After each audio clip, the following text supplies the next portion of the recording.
activity number 9. Ito yung gagawin natin sa activity number 9. So, analyze mo natin yung object. So, bali ito, gagawin natin yung object sa front view model space ng ating AutoCAD. Kasi nakatayo yung object natin. Okay? So, ulitan lang natin siya. Ayan. Tapos ito yung ating AutoCAD. Okay. Front view. Ayan. Click natin yung front view natin. So, sa front view tayo do drawing. Circle. Enter. Specify yung first point ng circle. Bali nga gawin muna natin is yung inner circle palabas. Okay. So, yun yung muna natin gagawin. So, diameter 64. D. Enter. 64. Enter. Okay, so enter lang ulit. Specify center point. Same center point dito. Next diameter is, or next diameter ng circle is 55. D, enter, 55, enter. So next, enter lang ulit natin. Diameter, D, enter, 43. Okay, so next, enter lang ulit natin. Diameter, D, enter, 34, enter. Okay, so nagawa na natin yung detalye ng object natin dun sa baba na part. So next naman natin gagawin is itong second circle dun sa taas.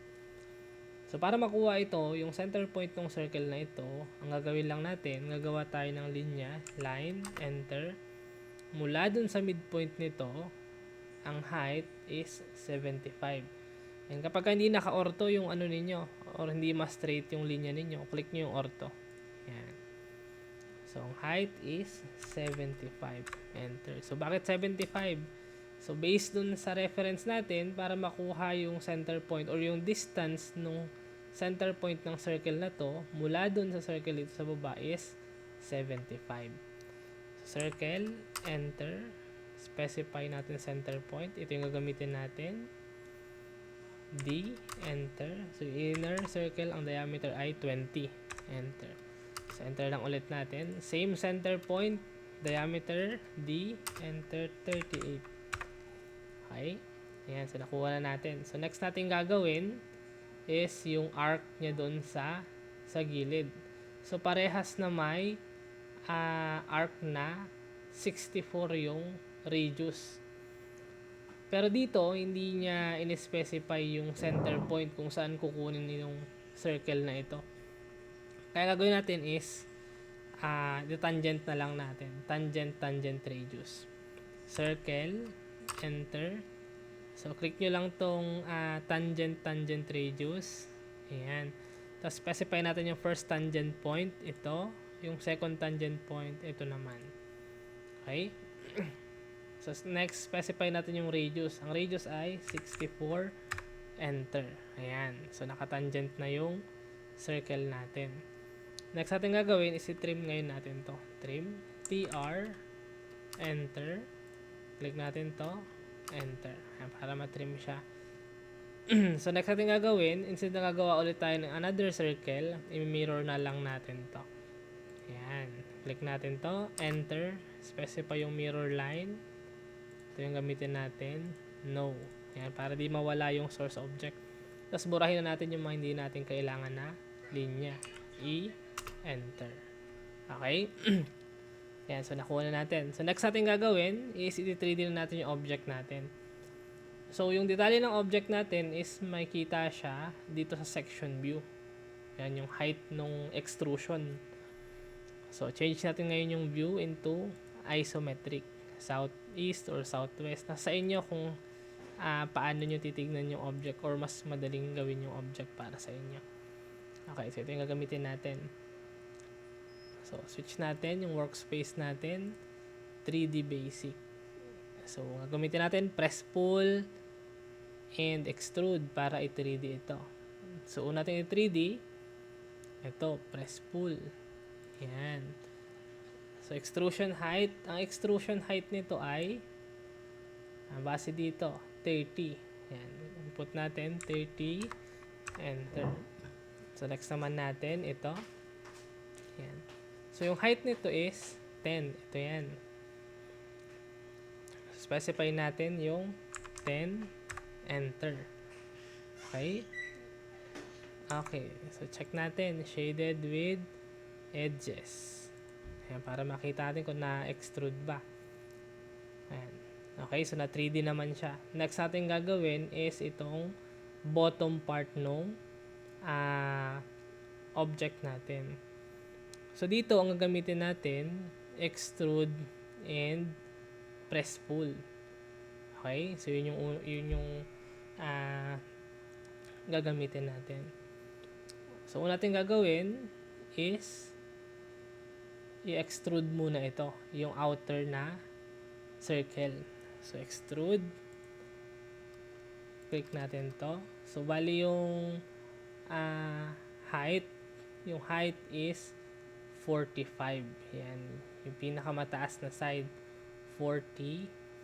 30 plus 15 is 45. Enter lang natin. Input natin yung 45. Enter. Okay, so bakit yung outside yung gagamitin natin? Ba't hindi natin ito yung pinrest pull natin o in-extrude, since ito naman yung pinakamataas?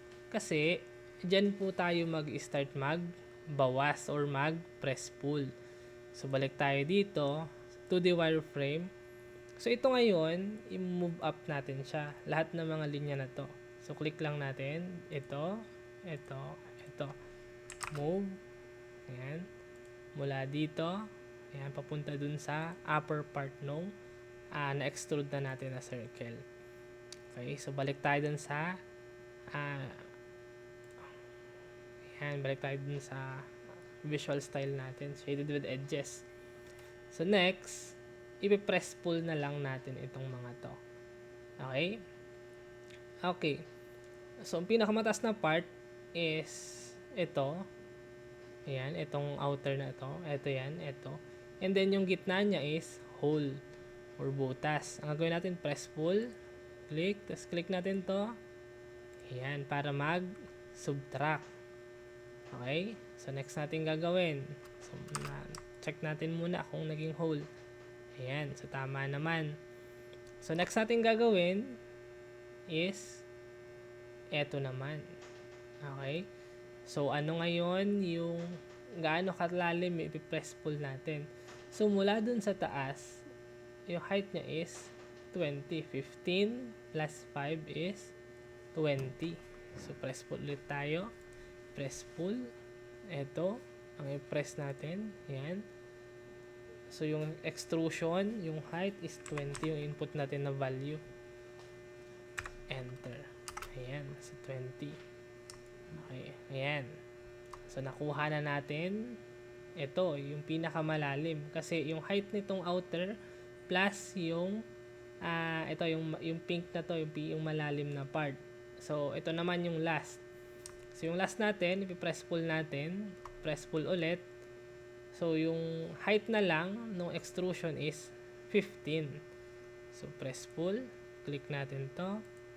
Ayan, 15. Ayan. So, check nga natin. Ayan. So, nakuha na natin. So, buburahin na natin ito ngayon. I-enter.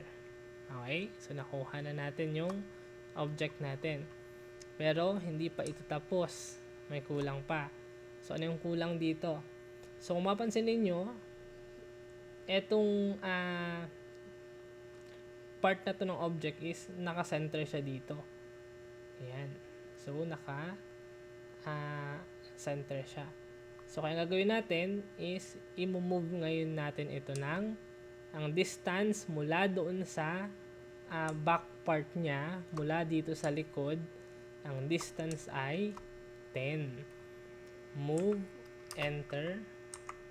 Ayan. Pero bago natin gawin yun, ito naman, ito at ito, magkapantay lang sila. Ayan. So, bali ang move lang natin, itong mid part ng object. So, ang gagawin natin, move, M, enter. Click natin to, enter. Tapos, direction kung saan natin siya i-move. Yan, pa-forward. So, ang distance is 10. Enter. Tapos, pwede natin burahin ngayon ito. Yan, yung ginamit natin na construction line. Okay? So, ito na yung ating object.